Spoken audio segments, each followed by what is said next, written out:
Si c'était toi, de Mary Higgins Clark et Alla Fairburk, traduit de l'anglais par Amélie Juste Thomas, lu par Marsha Van Boven.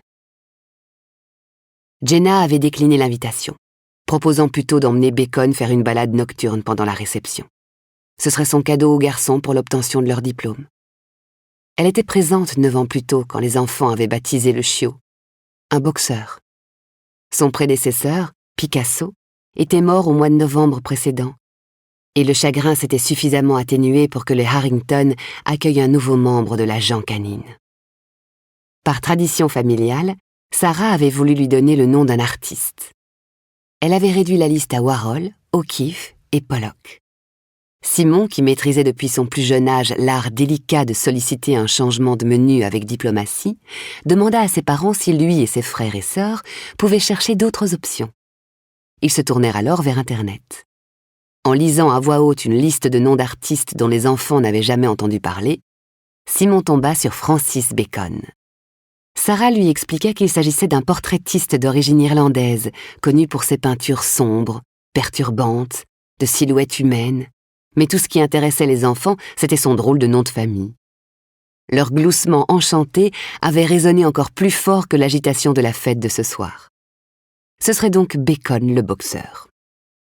Jenna s'arrêta devant le portail des Harrington et tapa son code d'entrée personnel. La barrière coulissa, et une fois de plus, elle mesura la splendeur de cette demeure. Avec sa façade de bardeaux pleine de coins et de recoins et son toit à pignons typique de Cape Cod, elle était 3 fois plus grande que les maisons avoisinantes. Son jardin luxuriant, impeccablement entretenu, était une explosion de couleurs. Les soirées qu'elle passait seule dans cet endroit en compagnie de Bacon lui faisaient l'effet de vacances de luxe. Sa clé était dans la serrure de la porte d'entrée quand un sentiment de malaise s'insinua en elle. Quelque chose clochait. Le silence était écrasant. Même lorsqu'elle ferma les yeux pour essayer d'entendre quelque chose, quoi que ce soit, tout ce qu'elle perçut fut un bruit sourd au loin. Sans doute la réverbération de la musique sur l'eau au yacht club. Au lieu de tourner la clé, elle sonna. Même depuis le porche, elle entendit clairement le carillon. Le silence de la nuit retomba immédiatement. Où était Bacon ? Le boxeur avait la capacité troublante de sentir qui se trouvait de l'autre côté d'une porte. Pour lui, l'humanité se répartissait en 2 catégories, amis et inconnus. Partant du principe que les inconnus étaient nécessairement des envahisseurs, il les accueillait par un tonnerre d'aboiements dantesques qui aurait fait fuir à toutes jambes le plus endurci des criminels.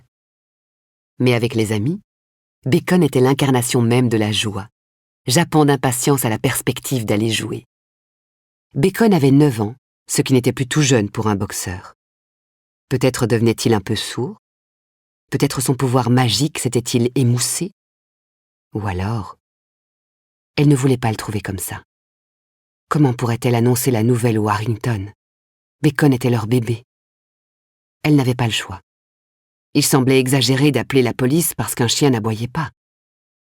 Elle fit jouer la clé et poussa doucement la porte, se préparant au pire. D'abord, elle vit le sang, puis les corps. Un rang de perles éparpillées dans le liquide visqueux. Richard face contre terre. Sarah, les yeux ouverts, vitreux, figés pour toujours.